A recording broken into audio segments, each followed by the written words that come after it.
दर्शक नमस्कार। प्राइम संवादमा यहाँलाई हार्दिक स्वागत छ। आजको प्राइम संवादमा हामी नेपाली कांग्रेसले आफ्नो केन्द्रीय कार्य समितिको बैठक सम्पन्न गरेको छ। यसले विभिन्न निर्णयहरू पनि गरेको छ। अब गठबन्धनमै जाने, गठबन्धन गरेरै चाहिँ अबको दुईवटा चुनाव लड्ने भनेर निष्कर्ष निकालेर यो बैठक समापन भइसकेको अवस्था रहेको छ र यो सरकारको नेतृत्व पनि नेपाली कांग्रेसले गरिरहेको छ। यो एक वर्षको अवधिको बारेमा पनि चर्चा गर्नेछौँ। हामीसँग आज स्टुडियोमा उपस्थित हुनुहुन्छ नेपाली कांग्रेसका केन्द्रीय सदस्य युवा नेता हुनुहुन्छ नयन सिंह महर। यहाँलाई हार्दिक स्वागत छ। के छ यहाँहरूको कार्य समितिको बैठक कतिको फलदायी भयो भन्ने लाग्छ? हामी लगातार 4 दिन नेपाली कांग्रेस केन्द्रीय समितिको बैठक बसेको छ। नेपाली कांग्रेसले आफ्ना केही एजेन्डाहरू, स्थानीय चुनावको समीक्षा, आगामी रणनीति र विविध भनेर आफ्ना एजेन्डाहरू तय गरेका थियो। त्यो एजेन्डाहरूमाथि केन्द्रीय समितिको पूर्ण बैठकले आफ्ना धारणाहरू दिइसकेपछि हिजो हामीले एउटा डिसिजन गरेका छौँ। हामीले यहाँ सबैभन्दा बढी चिन्ता र चासो रहेको विषय भनेको गठबन्धनका सवालमा नेपाली कांग्रेसको धारणा के हो भन्ने खाली चाहिँ जुन उत्कण्ठ सुन्ने इच्छा थियो त्यसमाथि हामीले चाहिँ निर्णय गरेका छौँ। निष्कर्ष निकालेका छौँ। निष्कर्ष यो निकालेका छौँ कि देशको आर्थिक रूपान्तरणका लागि लोकतान्त्रिक सङ्घीय समावेशी गणतन्त्रात्मक नेपालको सुदृढीकरणका लागि र हामीले भन्ने गरेको समृद्धि प्राप्ति गर्नका लागि गठबन्धन सरकारले लिएको बाटो ठिक छ। त्यसको लागि कि दलको हैसियत बनाउनको लागि नेपाली कांग्रेसले फेरि पनि सरकारको नेतृत्व गर्नका लागि है इन्डाइरेक्टली देख्दाखेरि चाहिँ त्यसो हो। स्वाभाविक रूपले नेपाली कांग्रेसले आफ्ना गठबन्धनभित्रका दलहरूसँगको सहकार्यमा फेरि यो भित्र धेरै मुद्दाहरू छन्। एउटा एकमत बनाएर केही समयसम्म देशलाई निकास दिनका लागि अहिलेका जो बर्निङ इस्युहरू छन्, एकदम जल्दाबल्दा मुद्दाहरू छन्, त्यसमाथि सबै दलहरूको सहकार्य गर्ने गरी अगाडि बढ्ने भन्ने एउटा धारणा। दोस्रो, यही भित्रबाट पनि गठबन्धनका माध्यमले नेपाली कांग्रेस एकल सरकार निर्माण गर्न सक्छ भन्ने एउटा अभिष्टले पनि हामी अगाडि बढिरहेका छौँ। यसमा पनि हामीले आफ्नो धारणा व्यक्त गरेका छौँ र एउटा निर्णय भएको छ। भनेपछि नेपाली कांग्रेसलाई फाइदा हुने देखेर जब 74 को चुनावमा प्रत्यक्षतर्फ जम्मा 23 सिटमा खुम्चुनु पर्ने अवस्था आयो, अब त्यो अवस्था नआओस्, फेरि पनि हामीले नै नेतृत्व गर्न पाउनुपर्छ भन्ने हिसाबले जान लागेको सैद्धान्तिक रूपमा सही त छैन र जनताका लागि पनि यो गठबन्धनले खासै औचित्य राख्दैन हैन। 23 वटा सिट आउन्जेलसम्म हामी एक्लै लड्ने हिम्मत गरेका हौँ। हाम्रो स्वाभाविक रूपले अहिले हामी त्योभन्दा राम्रो स्थितिमा हामी पुग्छौँ। तर एउटा चिन्ता र चासोको विषय के हो कि तत्कालीन नेकपा एमालेका अध्यक्ष र तत्कालीन प्रधानमन्त्री केपी शर्मा ओलीजीले संसदलाई असंवैधानिक तौरले विघटन गरिसकेपछि जसरी नेपालको संविधान च्यात्ने काम भयो र संविधान लोकतान्त्रिक बाटोभन्दा बाहिर लग्ने जो प्रयास भयो नेपाललाई, त्यसलाई रोक्नका लागि एउटा, नेपाललाई प्रजातान्त्रिक बाटोमा डोर्याउनको लागि एउटा, र त्यही बिचमा कोरोना जस्ता महामारीले देश सन्तासमा थियो, मान्छे मर्ने कि बाँच्ने अवस्थामा थिएन। त्यसबाट मुक्ति पार्नका लागि कम्तीमा भ्याक्सिनहरूको यथोशक्य उपलब्धता अगाडि बढाउने भन्ने जुन किसिमको कमिटमेन्ट गरिएको थियो त्यो आज पुरा भएको, करिब पुरा भएको अवस्था छ। अब फेरि पनि तर विपक्षी दल जो प्रमुख प्रतिपक्षी दल छ उसले त यो सरकार निकम्मा भयो, यसले केही गर्न सकेन भने सुन्नु भएन तपाईले?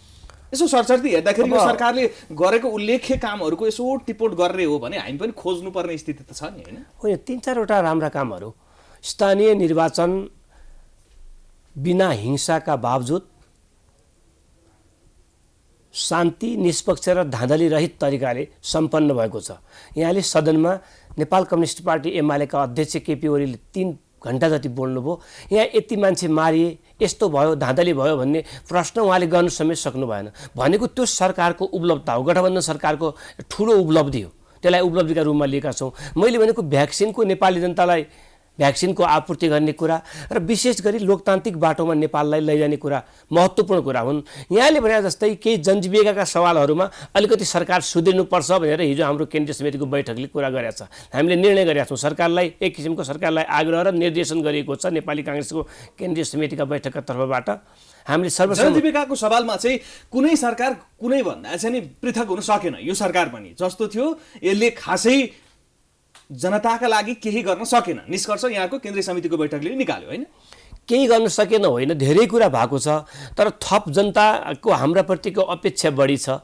त्यो अपेक्षा पुरा गर्ने र केही समसामयिक तत्काल आउने इस्युहरू जस्तै युक्रेन र रुसको कारणले पेट्रोलियम पदार्थमा भएको मूल्य वृद्धि, पेट्रोलियम पदार्थको मूल्य वृद्धिका कारणले जनताका दैनिक जनजीवनमा भएको जो चिजवस्तुको मूल्यमा भएको जो मूल्य वृद्धि छ, यस्ता किसिमका सवालमा राज्य व्यापारी मात्रै होइन, राज्यले कल्याणकारी अवधारणा अनुरूप पनि जनतालाई सब्सिडी दिनुपर्छ भन्ने कुरा केन्द्रीय समितिमा पनि उठ्यो र व्यक्तिगत रूपले हामीले पनि उठायौँ। र अन्य कुराहरू जस्तै तपाईँको बजेट निर्माणका सवालमा हामीले चाहिँ स्वदेशको बिजुलीलाई बढावा दिने, तर चाहिँ त्यो बाहिरबाट आउने बिजुलीका जो विद्युतीय सवारी साधन छन् त्यसमा बढी ट्याक्स लगाउने जस्ता विषयहरू, यस्ता विषयहरू जो जनतासँग ठोकिन्छन् त्यो विषयमा सरकार गम्भीर बन्नुपर्छ। अझ भन्ने हो भने कृषि प्रधान देशमा मल दिन नसक्ने स्थितिको निरन्तरता जारी नै छ, यो सरकारले खासै केही गर्नै सकेन। त्यसमा हामीले लिपिबद्ध निर्णय गरेका छौँ। सधैँ वर्ष मलका बारेमा आउने प्रश्न यो सरकारमाथि पनि आइपरेको छ। त्यसकारणले सरकारले का तर्फबाट कुरा आएको छ, हामी प्रबन्ध चाहिँ 1 गतेदेखि यसलाई चाहिँ मल उपलब्ध गराउँछौँ भन्ने कुरा थियो, आज त 3 गते भयो। तर हामीले भनेका छौँ मल खाद लगायतका विषयवस्तुहरू किसानका समस्याहरूका प्रति सरकार चिन्तित मात्रै बन्ने हो। भ्रष्टाचारमा चुर्लुममा डुबे भन्छन् अर्थमन्त्रीको करका दर हेरफेरमा यहाँकै सांसदहरूले चाहिँ कुरा उठाउनु भयो राजीनामा दिनु पर्यो भनेर। हेर्नुहोस् त, अब छानबिनको विषय बनेको छ। मैले यहाँलाई भन्दाखेरि नेपालको बजेट सिस्टममा मैले पहिलो दिन बजेट सुनिसकेपछि मैले लेखेँ पनि, नेपालको जहिलेदेखि बजेट आउने सिस्टम भयो, एउटा यो पनि बजेट जति बेला प्रस्तुत भयो यो बजेट पनि महत्त्वपूर्ण थियो। कल्याणकारी राज्य व्यवस्थाको पक्षमा म वकालत गर्ने भएका कारणले श्रमिकदेखि किसानदेखि मालिकसम्मलाई सबैलाई लाभ हुने गरी बजेट ल्याएको थियो। यद्यपि बजेट निर्माण गर्ने क्रममा जसरी करका दरहरू बाहिरका मानिसहरू आएर हेरफेर गरियो भन्ने ठुलो जो बिलेम लागेको थियो, त्यस बारेमा मैले पनि अर्थमन्त्रीका अगाडि अब नैतिकताको प्रश्न आयो, नैतिकताको ख्याल गर्नुपर्छ भनेको थिएँ। र आज चाहिँ उहाँले राजीनामा दिनुभएको छ र 10 दिनका लागि संसदीय विशेष समिति बनाएको छ। संसदीय समितिले ल्याएको रिपोर्टको आधारमा हामी तपाईँसँग यसबारे थप कुरा गर्न सक्छौँ। ठिक छ, अब नेपाली कङ्ग्रेस गठबन्धनमै जाने स्पष्ट भइसकेको छ होइन। अबको 2वटा चुनावमा गठबन्धन गरेरै जाने। यहाँ 14औं अधिवेशनमा युवाको तर्फबाट केन्द्रीय सदस्य निर्वाचित पनि हुनुभयो। युवाहरूको प्रतिनिधित्व चाहिँ कति हुन्छ यो निर्वाचनमा नेपाली कङ्ग्रेसमा? नेपाली कङ्ग्रेसको केन्द्रीय समितिको बैठकमा मैले एजेन्डा उठाएको छु, एजेन्डा प्रवेश गराएको छु। 70% जति 60 वर्ष मुनिकालाई उम्मेदवारी दिनुपर्छ। 60 वर्ष मुनिकालाई 70% उम्मेदवारी दिनुपर्छ। बाँकी चाहिँ 60 वर्ष माथिकालाई 30% दिएर चाहिँ यसपालि कम्तीमा चाहिँ सङ्घ र प्रदेशको चुनावमा हामीले कम्पिटिसन गर्न सक्यौँ, प्रतिस्पर्धा गर्न सक्यौँ भने त्यसमा पनि युवा मात्रै होइन, नयाँ अनुहार पनि 2-3 पटक सांसद भइसकेपछि, 2-3 पटक केन्द्रीय समितिको बागडोर लिइसकेपछि सधैँभरि युवा त्यो ठाउँमा भन्ने कि नभन्ने एउटा प्रश्न पनि आउँछ। युवा र नयाँ अनुहारहरू हामीलाई धरै छैन, हामीलाई त्योभन्दा अर्को विकल्प छैन। समयले हामीलाई सच्चिनुको विकल्प दिएकै छैन। सच्चिनुको विकल्प दिएको छैन। दिनमा नेपाली कङ्ग्रेसले जे गर्नु पर्थ्यो त्यो गरेको छैन र त्यसलाई ल्याउनको लागि सच्चिनुको विकल्पै छैन। सच्चिनु पर्छ भनेको दलहरूमाथि प्रश्न आएको छ, दलका नेताहरूमाथि उनीहरूको जीवनशैली, उनीहरूको नैतिकतामाथि प्रश्न उब्जिएको छ। दलहरूले गर्ने काम, जनताका लागि गर्ने काम भन्दा व्यक्तिगत तौरले र समूहगत तौरले मात्रै अगाडि लैजान थाले भन्ने जनताको प्रश्न छ। जनताले भ्रष्टाचार कुशासनका क्षेत्रमा जति राजनीतिले गर्नुपर्थ्यो त्यो गरेको छैन भन्ने प्रश्न छ। तमाम कुरा राम्रा भएका छन्, तर जनताको जति अपेक्षा छ अपेक्षा पुरा भएको छैन।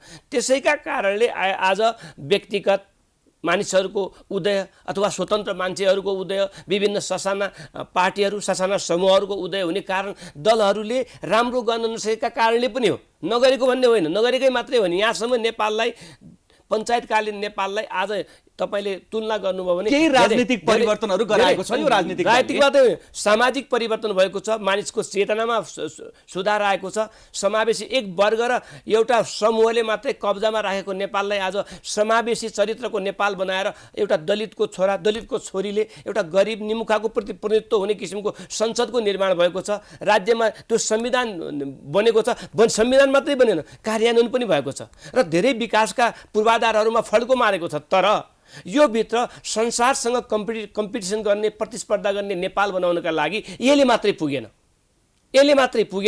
मान्छे चन्द्रमामा अन्तरिक्ष यान पठाउन लागेको बेलामा हामी पुरातनवादी शैलीले भएन भन्ने योभन्दा बढी अपेक्षा। तर नैनजी यहाँको दलभित्र आफ्नै दलभित्र तछाड मछाड छ, गुटबन्दी छ, एकले अर्कोको विरोध गर्ने परम्परा जारी नै छ। अस्ति 32 पुतलीमा डाक्टर शेखर कोइरालाको भेला बस्यो, यो सरकारले काम गर्न सकेन। शेरबहादुर देउबा एकलौटी ढङ्गबाट अघि बढे, पार्टीलाई सही तर्फबाट ट्र्याकमा लान सकेनन्, आरोप लगाइराखेका छ।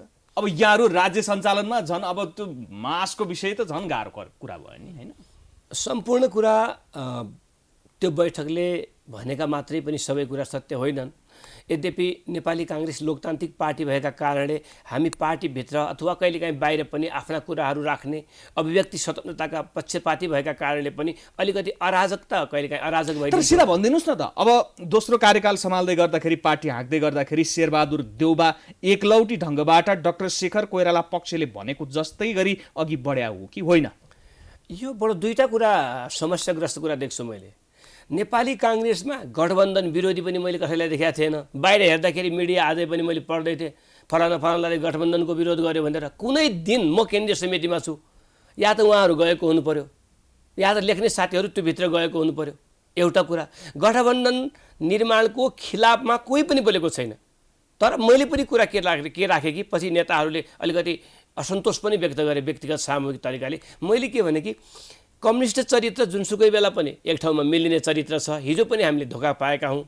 आज नेपाली काङ्ग्रेसले दुवै तरिकाले गठबन्धनका साथमा पनि आफ्नो तयारी गर्नुपर्छ। कुनै दिन गठबन्धनभित्रका दलहरूले हामीलाई धोका दियो भने, हिजोको जस्तै फेरि हविगत भयो भने हामी एक्लै पनि उभिने गरी गठबन्धनको बैशाखीले मात्रै हामी काङ्ग्रेसले दगुर्छ भन्ने होइन कि एक्लै पनि दगुर्छ भन्ने पार्टी बनाउनुपर्छ भन्ने बरु मैले कुरा राखेँ। एक दोस्रो कुरा यहाँसँग मैले भन्न खोजेको यो कि गठबन्धनको विरोधी पनि मैले कसैलाई देखेन। कसरी अगाडि बढाउने, राम्रो कसरी गर्ने भन्ने कुरा थियो। त्यसैमा पनि तपाईँलाई मैले इन्ट्रेस्टिङ कुरा के भनिदिन सक्छु भनेपछि नेपाली काङ्ग्रेसको केन्द्रीय समितिका 60-70% नेताहरू टिकट पाउने कुरामा कन्फर्ममा हुनुभएको छ। उहाँहरूको चिन्तन हेर्दाखेरि मैले यस्तो देख्छु कि गठबन्धन भयो भने जित्ने भोटहरू गठबन्धनबाट ल्याउने, सांसद बन्ने, त्यसपछि फटक्कै मन्त्री बनिहाल्ने सोच देख्छु क्या मैले। त्यसकारण कुनै नेता पनि तपाईँले जति बाहिर सुन्नु भएको छ, एकजना मानिस पनि गठबन्धनको विरोधीमा थिएन र कसैको अभिव्यक्ति पनि आएन। एउटा कुरा। दोस्रो कुरा के भन्नुभएको? शेरबहादुर देउबाको विरोध गरिराखेका छन् एकलौटी ढङ्गबाट। दोस्रो कुरा एकलौटी निर्णय जति भएको छ, बरु हामीले कुरा राख्यौँ, हामीले निर्णय प्रक्रियामा कहिलेकाहीँ लेख्दाखेरि पदाधिकारी मात्रै बसेर ल्याउँछन्, पछि त्यसमा विरोध गर्ने कुरा भएन। अलिअलि हामीले टिप्पणी गर्छौँ। पदाधिकारीहरू बसेर एकमतका साथ कहीँनिर फुल स्टप कमा पनि परिवर्तन नगरिकन सरसर्ती लेखेर जहाँ जसले विरोध गर्यो भन्नुहुन्छ तपाईँहरूले। तर अलिकति म कुरा भन्दैछु, बरु हाम्रो पछाडिबाट हाम्रो विरोधको आवाजहरू सुनिँदैन। सभापतिजीको विरोध गर्यो जसले तपाईँले भन्न खोल्नुहुन्छ भन्नुहुन्छ, उहाँहरू नै निर्णय पढेर हामीलाई सुनाउनुहुन्छ भनेपछि यो सर्वसम्मत हो कि यो चाहिँ त्यो भित्रको असहमति हो? मैले असहमति पनि एउटा पनि देखाएको छैन। सबैले महामन्त्रीले निर्णय पढ्नुहुन्छ, महामन्त्रीले प्रस्ताव राख्नुहुन्छ, महामन्त्रीले बैठकको सुरुवातमा वेलकम गर्नुहुन्छ, सञ्चालन गर्नुहुन्छ। बाँकी कुरा केही कुरा निर्णय त्यहाँ सञ्चालनको मेन जिम्मेवारी सभापतिको हुन्छ भन्दाखेरि सबैले आफ्नो आफ्नो किसिमले आफ्ना आफ्ना धारणा राखे पनि निर्णय प्रक्रियामा नेपाली काङ्ग्रेसको आजसम्म कुनै पनि। तर नेतृत्वको त्यो दायित्व त हो नि आफ्ना नेताहरूलाई त्यतिसम्म गुनासो पनि नगरौँ, समान ढङ्गले अगाडि बढाउँ, पार्टीलाई एक ढिक्का बनाएर अगाडि बढाउँ भन्नेतर्फ शेरबहादुर देउबाले सोच्नु पर्ने होइन? किनकि उहाँको पहिलो कार्यकालमा पनि यस्ता थुप्रै कुरा भयो। 4 वर्षसम्म विभाग गठन भएन, अहिले पनि विभाग गठन किन नगरेको भनेर कुरा उठिराखेको छ। मैले यहाँलाई यति मात्रै भने, पार्टी सबैको हो, पार्टी एक व्यक्तिले मात्रै चल्दैन। सामूहिक स्वार्थ समूहहरू मिलेर राजनीतिक दल बन्छ भन्छन् राजनीतिक शास्त्रले। त्यसकारणले हामी सबैका सामूहिक स्वार्थ छन्। सामूहिक स्वार्थ भनेको देश निर्माणको स्वार्थमा युन मोडेलले, काङ्ग्रेसको मोडेलले प्रजातान्त्रिक प्रणालीभित्र प्रजातान्त्रिक समाजवादको अवधारणामा राष्ट्रियता, लोकतन्त्र र समाजवादलाई शिरमा राखेर हामी नेपालको समृद्धि गर्न सक्छौँ भन्नेहरू नेपाली काङ्ग्रेसको चारतारे झन्डा र रुखको चुनावको मुनि हामी सबै एक गोलबद्ध छौँ। त्यसकारणले कसैको बढी काङ्ग्रेसका प्रतिको लगाव, कमिटमेन्ट र कसैको कम भन्ने कुरै छैन, सबैको बराबर छ। सबैले मिलेर जानुको विकल्पै छैन। सभापति पनि, उपसभापति पनि, महामन्त्री पनि, सदस्यहरू पनि सबै मिलेर जानुपर्छ। तर एउटा कुरा, जरुरी कुरा के छ कि कार्यकारी तहमा बसेका नेताहरू, विशेष गरी पार्टीका पदाधिकारीहरू हिजो प्रश्न गर्ने ठाउँमा थिए भने आज जवाब दिने ठाउँमा छन्। सदस्यहरूले प्रश्न गर्न सक्छन्। पदाधिकारीका नामले, कार्य सम्पादन समितिका नामले, ती बैठकका नामले हामीका निर्णय आउँछन्। त्यो निर्णयमा हामीले कहिलेकाहीँ कमेन्ट गर्ने गर्छौँ। जस्तै मैले सुने, अस्ति मैले पार्टीको केन्द्रीय समितिको बैठकमा राखेँ, पदाधिकारीहरूको एकमतको अघोषित निर्णय के थियो कि पार्टीका भाती संस्थाहरू पदाधिकारी नबनाइकन प्लेन बनाउने, त्यही पनि सानो बनाउने भन्ने। अनि मैले भने तपाईँहरूलाई महामन्त्री चाहिन्छ, प्रधानमन्त्री चाहिन्छ, उपसभापति चाहिन्छ, मन्त्री चाहिन्छ। 12 वर्षसम्म पार्टीको भाती संस्थाको महाधिवेशनका बारेमा बोल्नुहुन्न। अनि अहिले त्यत्रा हजारौँ साथीहरू सडकमा छन्, कसैको बारेमा पनि चिन्ता नगर्ने, विभागहरू टाइममा गठन नगर्ने, तल्लो वडादेखि केन्द्रसम्म विभाग गठन गर्ने, प्रदेशका कमिटीहरू गठन गर्ने, भाती संस्थाका केन्द्रको पनि पदाधिकारी सहितको ठुलो कमिटी बनायो भने 35,749 जना मानिस अटाउँछन् भनेर मैले प्रतिवेदन एउटा प्रस्तावै पेश गरेको छु। भनिसकेपछि अब पदाधिकारीहरूको पनि भूमिका अलिकति पदाधिकारीको जस्तै हुनु पर्यो भन्ने अलिकति केही साथीहरूको यसपालि अरू कुरा केही होइन। प्रश्न गर्ने, हिजो ओल्लो कुर्सीबाट उता फर्केर परकालाई प्रश्न गर्ने साथीहरू उता फर्केर यता फर्किएका छन्, यता नयाँ आएका छन्। ठिक छ नयनजी, अब त्यो प्रश्नहरू होइन, त्यो प्रश्नहरू हिजो साथीहरूले हिजो यतै फर्केका जस्तै प्रश्न गर्नु भएन कि जिम्मेवार तौरले सभापतिजी पनि पार्टीका पदाधिकारी पनि अगाडि बढ्नु पर्यो भन्ने कुरा हो। अब गठबन्धनमा जाने भइसकेपछि यसै पनि सिट सङ्ख्या कम हुने भयो हैन नेपाली कांग्रेसलाई पनि। त्यसमा पनि दाबीदारी होला, अन्य दलहरूले पनि आफ्नो दाबीदारी प्रस्तुत गर्छ, मेरो पनि हैसियत यति भन्छ, लुचाचोडी त्यहाँ गर्छ। फेरि आफ्नै पार्टीभित्र अर्को लुचाचोडी छ, शेखर कोइराला मिलाउनु पर्ने, त्यसपछि युवाहरूको लुचाचोडी यहाँहरूमा आइपुग्छ। ओहो, यहाँहरूलाई पनि टिकट पाउन त गाह्रो पो हुने भयो त है। मैले अगाडि भन्दै थिएँ यहाँलाई, समयले हामीलाई परिवर्तन हुनै पर्ने, चेन्ज देखाउनै पर्ने बाध्यता लागेको छ। समय त्यहाँ पुगिसकेको छ। नेपालको प्रजातान्त्रिक आन्दोलनपछि 46 सालपछिको आज 30-35 वर्षमा नेपाली समाजमा ठुलो रूपान्तरण आइसकेको छ। यसकारण हिजोकै प्रवृत्तिले नेपाली कांग्रेस मात्रै होइन कि नेपालमा कुनै पनि राजनीतिक दल टिकाउ हुन सक्ने सम्भावना छैन। आफ्ना आचरण व्यवहार क्रियाकलापहरूलाई समय सापेक्ष परिवर्तन नगरी, समयको वेगले के भनेको छ, समयले ल्याएको मानिसको चेतनामा आएको परिवर्तनसँग यदि राजनीतिक दललाई नउभ्याउने हो र त्यसलाई नअगाडि बढाउने हो भनेपछि दलले काम गर्न सक्दैन, फेरि 23बाट पनि तल जानुपर्ने अवस्था आउँछ। त्यसकारण बाध्यात्मक तरिकाले पनि कुनै पनि हालतमा एनी हाउ हामीले आफूमा परिवर्तन भएको अनुभूति जनतालाई र हाम्रा क्याडरहरूलाई देखाउनु जरुरी छ। त्यो नयन सिंह महरलाई लागेको कुरा हो, पार्टी नेतृत्वलाई लागेको छ कि छैन भन्ने कुरा महत्त्वपूर्ण हुन्छ होला नि त। फेरि अब नेतृत्व भनेको म त्यही भन्दैछु, करिब मैले अस्ति हेर्दै थिएँ 60 वर्ष मुनिको चाहिँ 70% को नियर अबाउट केन्द्रीय समितिमा नेताहरू हुनुहुन्छ। मैले केन्द्रीय समितिलाई मात्रै भने होइन, एउटा वार्ड तहमा पनि, पालिका तहमा पनि, अथवा प्रदेशको क्षेत्र तहमा पनि र क्षेत्र र जिल्ला तहमा पनि जिल्लामै बसेर लामो समय जनताको पक्षमा काम गर्दै आएको सामाजिक अभियन्ता हाम्रो पार्टीमा नेताको रूपमा हुनुहुन्छ। उहाँहरूको पनि रेखदेख नगर्ने हो, उहाँहरूको पनि वैज्ञानिक मूल्याङ्कन नहुने हो भने केन्द्रबाट टिकट पठाएरमा, टिकट त हामी धेरै पठाउँछौँ, युवालाई टिकट दिनु पर्यो भन्ने यहाँको मान्यता यसपटकको निर्वाचनमा होइन। युवालाई टिकट दिने कुरा त्यो त जरुरी नै भयो, त्यो इम्पोर्टेन्ट नै भयो, तर सँगसँगै नयाँ अनुहारहरू आउनु पर्यो। दोस्रो कुरा भयो।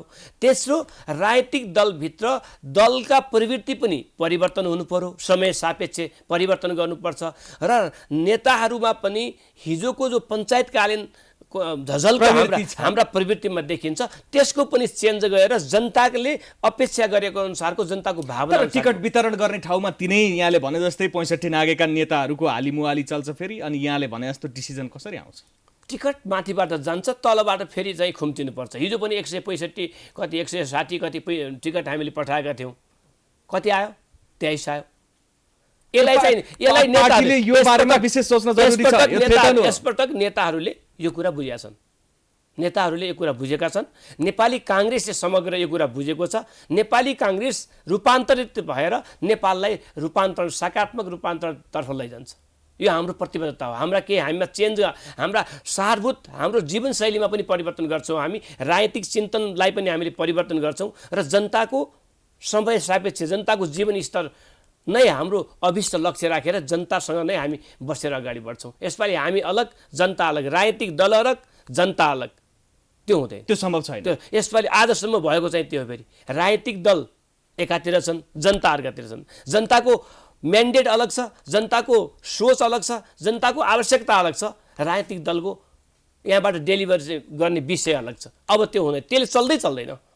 तर गठबन्धनमा रहेका दुईवटा दलले असन्तुष्टि जनाइसकेका छ। प्रचण्डजीले पनि भन्नुभयो काङ्ग्रेस स्वार्थी भयो, एकीकृत समाजवादीले त हामीलाई त समर्थनै गरेन गठबन्धनले भन्ने खालको आशय नै व्यक्त गर्यो। माधव कुमार नेपालले त्यसो भन्नुभयो। अबको चुनावमा पनि काङ्ग्रेस त्यस्तै स्वार्थी बनेर जान्छ कि साँच्चै गठबन्धनमा गएको नेतालाई भोट हाल्नको लागि अपिल गर्छ र हाल्छ?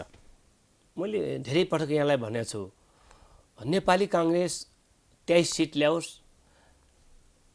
150 सिट ल्याओस्, जति बेला पनि आज यो देशमा लोकतान्त्रिक गणतन्त्र पछाडिको यो देशको संस्थापन पक्ष हो।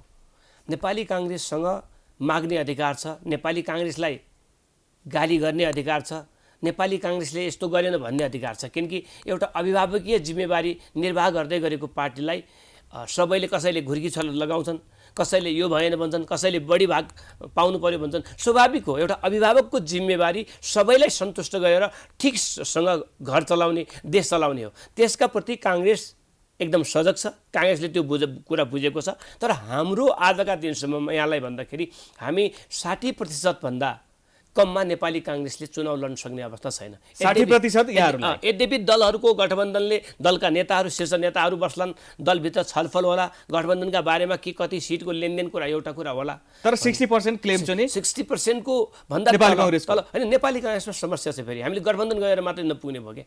तपाईँको मिडियालाई भन्न मलाई कुनै समस्या छैन। नेपाली काङ्ग्रेसमा 4 पुस्ताको सम्मिश्रण छ। 70 वर्षभन्दा पछाडिको एउटा पुस्ता छ, लामो सङ्घर्ष गरेको, 165वटै निर्वाचन क्षेत्रमा जिम्मेवारी सम्हाल्न सक्ने, पायो भने यो देशको प्रधानमन्त्री मन्त्री पनि सम्हाल्न सक्ने शीर्ष नेताहरूसँगै काम गरेको, तर केही जिम्मेवारी पाएको छैन। ऊ त्यसै चाहिँ खाली छ। एउटा हाम्रो चाहिँ 60 भन्दा पछाडिको यो 70-75 को बिचको जेनेरेसन छ, एउटा 35 भन्दा माथिको छ, एउटा 25 भन्दा 35 को छ। 25 भन्दा 35 को के सोच्दैछ? अब पालो आयो, हाम्रो युवा हुन थाले, बढी भोटर पनि हामी हौँ, मतदाता पनि हाम्रै कलिग्स छन्। अब हाम्रो जिम्मेवारी पनि आयो। 35 वर्षको संसद किन्नु हुने, 40 वर्षको किन्नु हुने। एउटा हाम्रो पुस्ता छ 40, 50, 55 को पुस्ता। हामीलाई अब त पालो त अब ठ्याक्कै प्राइम टाइम त हाम्रो भइसक्यो। यो पुस्ता आउनु पर्यो, अब त अगाडिको त बिदा लिनु पर्यो। बिचको पुस्ता छ, यताबाट धकेल्दैछ, पछाडिबाट 25 देखि 35 कोले हामीलाई धकेल्दैछ, हाम्रो पुस्ताले त्यो 60 र 70 को बिचलाई धकेल्दैछ। माथिको पुस्ता के भन्दैछ कि हामी त यसै पनि गयौँ, उमेरको हिसाबले पनि गइसक्यौँ, केही नपाउने हो भने त हामीले किन सहने भनेर रिभोल्ट हुन सक्ने सम्भावना काङ्ग्रेसभित्र। अब यो कारणले त्यसको रिफ्लेक्सन बागी उम्मेदवार निस्किने सम्भावना छ नि नेपाली काङ्ग्रेस। म यहाँलाई भन्दैछु, यसको व्यवस्थापकीय पक्ष नै हाम्रो चुनौती हो। हामी त्यसलाई व्यवस्थापन गर्छौँ। किनकि साथीहरूले, हाम्रा अग्रज नेताहरूले जसले लामो समय नेपालको लोकतान्त्रिक आन्दोलनका लागि यत्रो जीवनको कुर्बानी गर्नुभएको छ, उहाँहरू नेपालको अहिलेको समस्याका प्रति, अहिलेको चाहिँ हामीले गठबन्धन गर्नुको पर्ने बाध्यताका प्रति सजग हुनुहुन्छ र नेतृत्व तहले पनि त्यो कुरा सम्झाएर अगाडि बढाउनु पर्ने अवस्था छ। त्यसकारण एक लौटी तवरले टिकट बाँडेर मात्रै भन्दा पनि पहिले नै टिकटको प्रकृति, यसलाई बाँड्नुपर्ने वैज्ञानिक मापदण्डहरू, मान्छे हाम्रा जति इच्छा आकाङ्क्षा राख्छन् तिनीहरूलाई बोलाएर तिनीहरूलाई सम्झाउने कुरादेखि लिएर सम्पूर्ण कुरा व्यवस्थापन गर्न तयार रहेनौँ भनेपछि खतरा। ठिक छ, अन्तिममा मलाई यति कुरा बताउनुहोस्, अबको भावी प्रधानमन्त्री को हो नेपाली काङ्ग्रेसबाट? नेपाली काङ्ग्रेस पार्टीको अहिलेसम्म पार्टीले यो नै भनेर अगाडि लगाएको अवस्था छैन। तर यहाँले देख्नु भएको छ गठबन्धनले समेत स्वीकार गरेर आजको यसको बाध्यात्मक परिस्थितिमा नेपाली काङ्ग्रेसको पार्टी सभापतिलाई प्रधानमन्त्री बनाएको अवस्था छ। म कुरा भन्दैछु, प्रधानमन्त्री बनाएको अवस्था छ। संसदको चुनाव जितेर आइसकेपछि अब संसदको चुनाव नजितेरै यसलाई प्रधानमन्त्री कसरी भनौँ? संसदीय व्यवस्थामा फेरि तत्काल एउटा प्रधानमन्त्री खडा गरेर चुनावमा लड्न पनि त सकिन्छ नि। त्यस्तो अवस्था प्र्याक्टिसमा पनि त जान सकिन्छ। म यसलाई भन्दैछु, त्यस्तो अवस्था तपाईँ हामीले सोचेको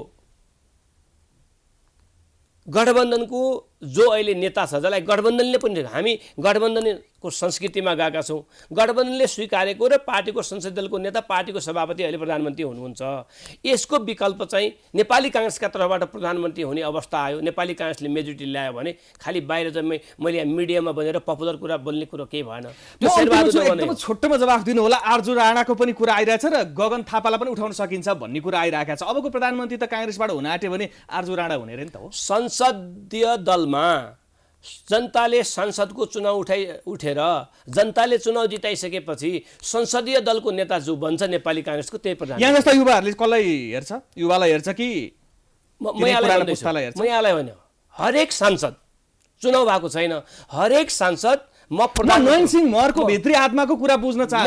म यहाँलाई भन्दैछु, हरेक सांसद जो संसदमा प्रतिनिधि सभाको सदस्य हुन्छ, समानुपातिक भए पनि हुन्छ, प्रत्यक्ष भए पनि हुन्छ, त्यो हरेक सांसद जसले आफूलाई नेपालको राख्छ, थाहा छ प्रधानमन्त्रीको हकदार हुन्छ संसदमा गइसकेपछि।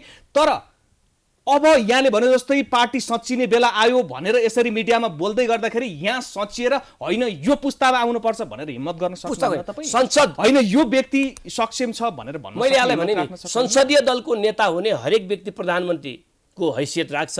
जो व्यक्ति मैले अहिले नै त्यस्तो के अरे चाहिँ यो खालि कल्पनामा बगेर मात्रै मैले कुरा गर्ने कुरा भएन। संसद जित्नु पर्यो पहिलो कुरा, संसद जित्नु। रोज्नुहोस् त्यसमा अन्तिममा यति कुरा रोज्नुहोस्, आर्जु राणा र गगन थापा दुईटा संसदीय दलको नेतामा उठ्यो भने तपाईँ कसलाई भोट हाल्नुहुन्छ? संसदीय दलमा जसको बहुमत आउँछ त्यो कसलाई भोट हाल्नुहुन्छ? युवाको हिसाब पहिले उहाँहरू मान्य भयो भने त्यसपछि कुरा गरौँला। उहाँ जितेर आउनुहुन्छ, आइसकेपछि बोल्न चाहनुहुन्न, कसलाई भोट दिने कुरा त्यसपछि कुरा। हस् नयनजी, यहाँको अमूल्य समय र विचारका लागि धेरै धेरै धन्यवाद। हस्, थ्याङ्क यू सो मच। दर्शक, प्राइम संवादमा आज हामीले कुरा गऱ्यौँ नेपाली काङ्ग्रेसका केन्द्रीय सदस्य र युवा नेता नयन सिंह महरसँग। अन्य कुनै विषय र व्यक्तिका साथमा हामी आउँछौँ। प्राइम टाइम्स एचडी हेर्दै गर्नुहोला। नमस्कार।